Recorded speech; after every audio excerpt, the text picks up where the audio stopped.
Welcome to the ACT Basics Prep course. This is the science section. The good thing about the science section on the ACT is you don't have to be a scientific genius in order to do well. They don't care how good you are in science. They want to know, can you think? There are 3 sections on the ACT science section. The first section is called charts and graphs. Then you have experiments, and then you have finding scientists. Overall, you need to figure out which portion is easiest for you and do all those particular problems first. And of course, on your first pass, you want to do all the easy questions, then do the more difficult questions. And if you don't know, guess and keep going. Now, for the charts and graphs section, there are 3 passages, and there are 5 questions for each passage for a total of 15 questions. So you have about 4 minutes to complete each passage. Different types of graphs that they'll test you on include bar graphs, scattered line or the best fit line graph, flat line graph, curve graphs, table graphs, and illustrations. Now, how you solve these problems? The first thing you want to do is scan the passage in the graph. Underline keywords if that helps you. Such information such as what are the variables? Are they independent variables? Are they dependent variables? How are the units measured in that particular graph? Units are important because sometimes they'll try to trick you with the wrong unit in the answer choices. Do you notice any trends? If one thing goes up, does another thing goes up?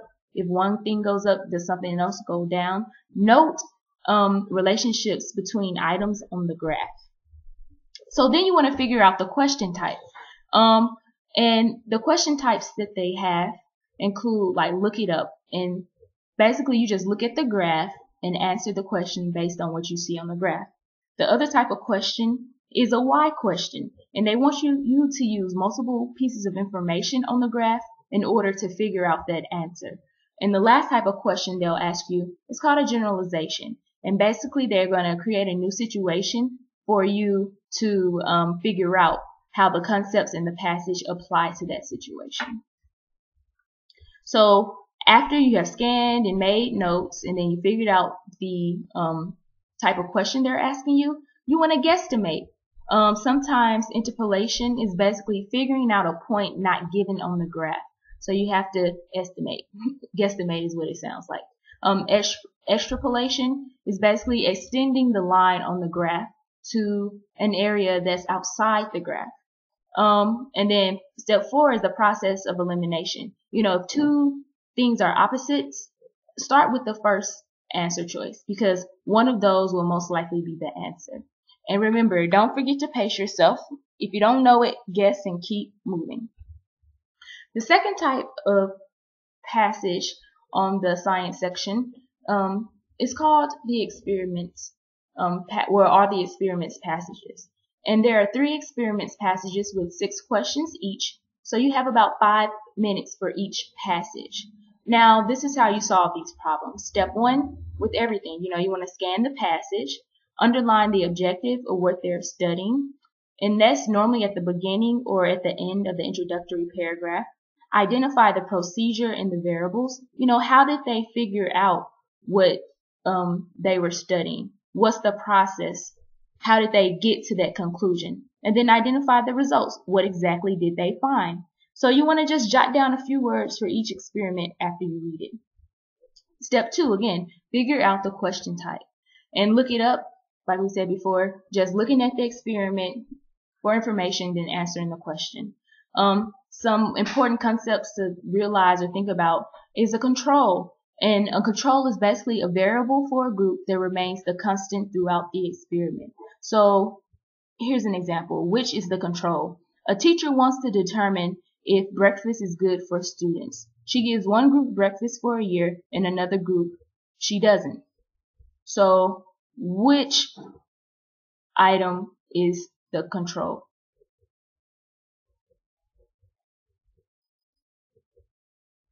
Okay, if you said the group that she doesn't give breakfast to, exactly, because they may remain the same.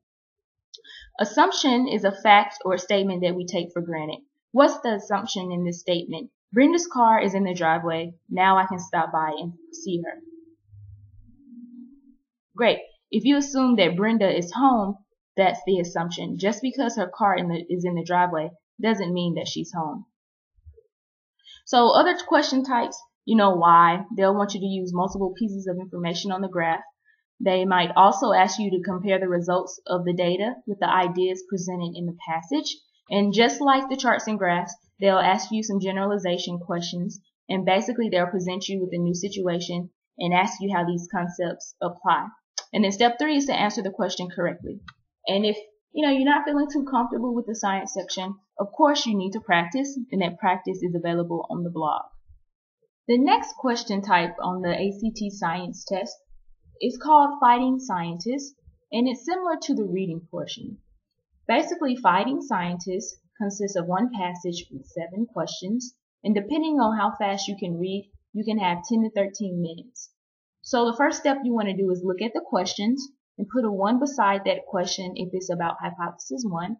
Then you put a 2 by the question if it's about hypothesis 2, and you'll put a B by the question if it's about both hypotheses.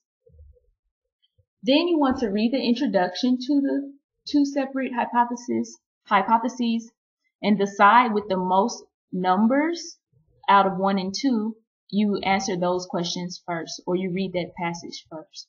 For instance, if you have more questions with a 1 beside it, you want to read hypothesis 1 first. Or if you have more questions with 2 beside it, you want to read hypothesis 2 first. And the questions with B, you can save those for last.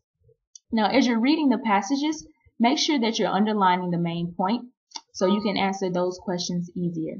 And you don't have to grasp everything about the first paragraph. As you read the questions, you'll be able to figure out the details. So step 3, you're going to read the other side. And basically, you're going to keep underlining main ideas, and key things to look out for include how the hypothesis 1 disagrees with, hypothesis 2, or how these hypotheses agree with each other. Then you can save the B questions for last. So let me just go over that really quickly. So on the science section with the Fighting Scientists, you're going to read the questions first, put a 1 beside it if it's about hypothesis 1, or a 2 beside it if it's about hypothesis 2. Then you're going to read the first passage with the most numbers beside it. So if you have more questions with 1 beside it, read hypothesis 1 first. And if you have more questions about 2 beside it, read hypothesis 2 first. Then you're going to actually read the passage. And as you read the passage, make sure you're underlining important information. And after you read those passages, then you can actually answer your questions.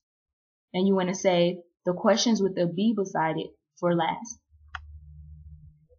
Now, tips for improvements on the ACT science section include practice the question types. The more familiar you are with, the better you'll actually do. So know your problem areas and focus on those. A guide to what is tested on the ACT is on the blog and on the actual ACT website.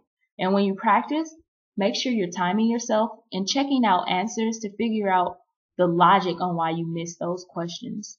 Don't forget to pace yourself, and don't spend too much time on one problem or passage. Guess and keep going. Remember letter of the day, and be confident that you will do well because you're prepared. That's about it for me, guys, for this section. I'll see you in the next one.